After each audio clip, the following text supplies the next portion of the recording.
नमस्कार, मैं हूं अजय कुमार। आप देख रहे हैं देसी अड्डा और आज हमारे साथ हैं देसी अड्डा के संपादक राकेश तिवारी। देखिए, लालू यादव के बयान से बिहार में राजनीति बवाल मच गया है, वहीं तेजस्वी यादव दर्द से कराह रहे हैं। तो आज हम आइए जानते हैं लालू यादव की ये कौन सा बयान है जिस पे बवाल मचा हुआ है और तेजस्वी यादव को वो कौन सा दर्द है जो परेशान किए जा रहा है। राकेश जी नमस्कार। धन्यवाद आपको। खबर है कि लालू यादव का बयान जो है वो बवाल मचा के रखा है और तेजस्वी यादव दूसरी तरफ दर्द से करा रहे हैं। तो कौन सा बवाल और बयान है और कौन सा दर्द है, थोड़ा बताएं।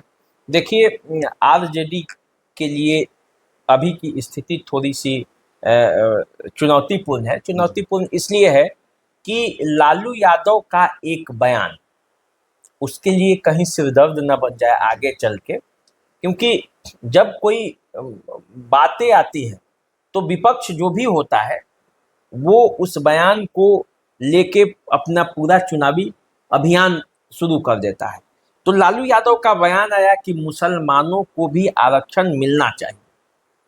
बातों बातों में उन्होंने इस बात को कह दिया और जब से उन्होंने ये कहा है तब से बीजेपी इस ताक में तो थी ही कि लालू यादव को कैसे फंसाया जाए, और उसने फंसा के ये कह दिया कि जो मोदी जी कहते थे कि एससी एसटी और पिछड़ों दलितों का जो आरक्षण है उसको लेकर मुसलमानों को दे देगी कांग्रेस और इंडिया गठबंधन, उस बात की पुष्टि हो गई। असल सार तत्व यही है जो लालू यादव ने जो बयान दिया है और उसके बाद जिस तरह से बीजेपी ने इस पर लिया है उसको, और वो पूरे राजनीति को घुमाकर कहीं न रख दे। क्योंकि आपको याद होगा कि जब विधानसभा का चुनाव था 15 में तो एक आरक्षण पर बयान मोहन भागवत ने दिया। मोहन भागवत ने कोई गलत बात नहीं कही थी, वो एक जेन्युइन बात ही कहा था कि आरक्षण की समीक्षा की जानी चाहिए कि कैसे लोगों को आरक्षण देना है, क्योंकि जो लोग इसका लाभ ले चुके हैं वही लाभ फिर लेंगे तो क्या फायदा होगा। जो वास्तव में उसी वर्ग के जो गरीब लोग हैं उनको आरक्षण देना चाहिए और जो लाभ ले चुके हैं उनको बाहर करना चाहिए। इस बयान को किस तरह से लेकर 15 का पूरा चुनावी समीकरण बदल गया था, पूरा उस पेज को दिखाया जा रहा था।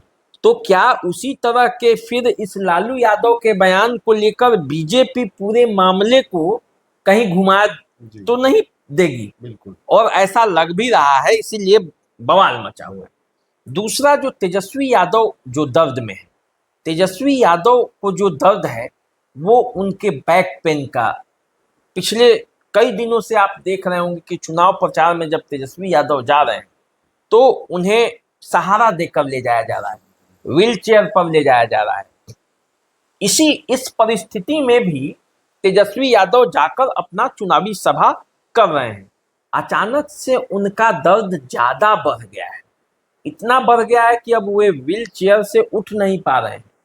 आप विजुअल जो आप देख रहे हैं, इस विजुअल में आप देखेंगे जब IGIMS में आज वो MRI उनका हुआ है, MRI कराया गया और इस MRI कराने के बाद अब उन्हें पता चलेगा कि क्या वास्तव में है, लेकिन वो दर्द से करा रहे हैं और ऐसी परिस्थिति में भी वो जा रहे हैं। आपने देखा होगा कि जब से चुनाव शुरू हुआ है या कहे उससे पहले ही जब से माहौल बनने लगा था तभी से जन विश्वास यात्रा पर तेजस्वी यादव निकले थे और पूरे चुनाव अभियान को इंडिया गठबंधन का जितना चुनाव अभियान है बिहार में अकेले कमान संभाले और दूसरी तरफ से इतने नेता लगे हुए हैं।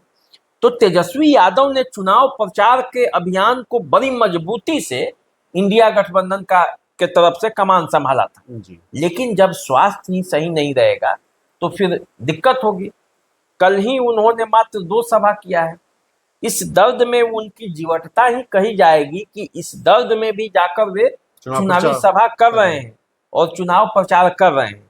तो मामला बस यही है कि तेजस्वी यादव का दर्द जो बढ़ते जा रहा है, इससे राजद के चुनाव प्रचार अभियान पर कितना बड़ा असर होने वाला है, क्योंकि एक मात्र इकलौते वे व्यक्ति हैं। अब लालू यादव का उम्र वैसा रहा नहीं, कि वो जाकर प्रचार करेंगे। लालू यादव के बाद किसी चेहरे पर यदि कोई सबसे ज्यादा विश्वास करता है आरजेडी में तो वो तेजस्वी यादव है। तेजस्वी यादव का डिमांड हर क्षेत्र से है। जी। तो ऐसी स्थिति में अपने प्रत्याशियों के लिए यदि तेजस्वी यादव नहीं पहुंच पाएंगे तो वहां तो राजद का चुनावी प्रचार अभियान जो है वो कमजोर पड़ेगा। तो ये मामला है और इस मामले को देखते हुए ऐसा लग रहा है कि मतलब राजद का जो चुनाव प्रचार अभियान है वो कहीं कमजोर नहीं पड़ जाए, क्योंकि दूसरे तरफ से एनडीए के बड़े बड़े नेता लगे हुए हैं, प्रधानमंत्री से लेकर और गृह मंत्री मुख्यमंत्री तक, आदित्यनाथ से लेकर और जहां था उनके पास तो एक बड़ा फौज है, प्रभावशाली नेता है। एक दो नेता का बीमार पड़ने से भी कोई असर नहीं पड़ने वाला है।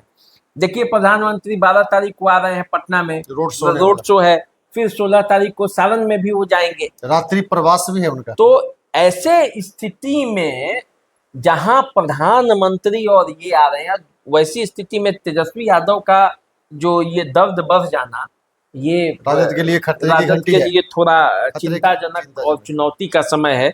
अब इस समय में वे कैसे बाहर आते हैं वो देखना पड़ेगा, क्योंकि तेजस्वी यादव को चिकित्सक आराम करने का सलाह देगा। जिस तरह का दर्द है उस दर्द में आराम करना होता है, और अभी जो समय है उसमें तेजस्वी यादव आराम नहीं कर सकते हैं। 1 जून तक चुनाव है। अब समझिए कि कितना लंबा जो समय है अभी से 1 जून तक जाते जाते कितना लंबा समय है, और इस लंबे समय में तेजस्वी यादव को अकेले मोर्चा संभालना है। तो कैसे चुनाव प्रचार अभियान चलेगा ये तो आने वाले समय में पता चलेगा कि तेजस्वी यादव का दर्द कितना कम हो रहा है, क्योंकि डॉक्टर तो इलाज कर ही रहे हैं और वो जल्दी सेहतमंद होकर अपने प्रचार में निकले तो फिर राजद का चुनावी जो अभियान है वो तेज होगी, वरना कमजोर तो वो रहेगी, क्योंकि मुख्य नेता वही हैं। ये मामला है पूरा, और इसीलिए लालू के यादव के बयान पर भी बवाल है और तेजस्वी यादव दर्द में भी करा रहे हैं। तो ये जो दोनों खबर है वो राजद के लिए चुनौती का विषय है। जवाब भी देना है तो तेजस्वी यादव जिस तरह खुलकर जवाब देते हैं, जिस तरह से सभाओं में जाकर मोदी पर प्रहार करते हैं, तो वैसी स्थिति में अब कौन करेगा? वो कमजोर पड़ने वाला। यही सवाल है कि मोदी पर वो प्रहार करने वाला कौन नेता होगा। तो अभी आप राकेश जी से सुन रहे थे लालू यादव के जो बयान थे उस पर बवाल क्यों है और तेजस्वी यादव दर्द से कब तक बाहर निकल पाएंगे। अब देखिए इसके कारण आरजेडी के चुनाव प्रचार में जो मुश्किलें खड़ा हो गई है वो कहीं ना कहीं एनडीए गठबंधन को फायदा पहुंचाएगा। तो आप इंतजार कीजिए और मेरी भी शुभकामना रहेगी कि तेजस्वी यादव जल्द से जल्द ठीक हो जाए और चुनाव प्रचार में आए और राजद के नैया को पार लगाएं। नमस्कार।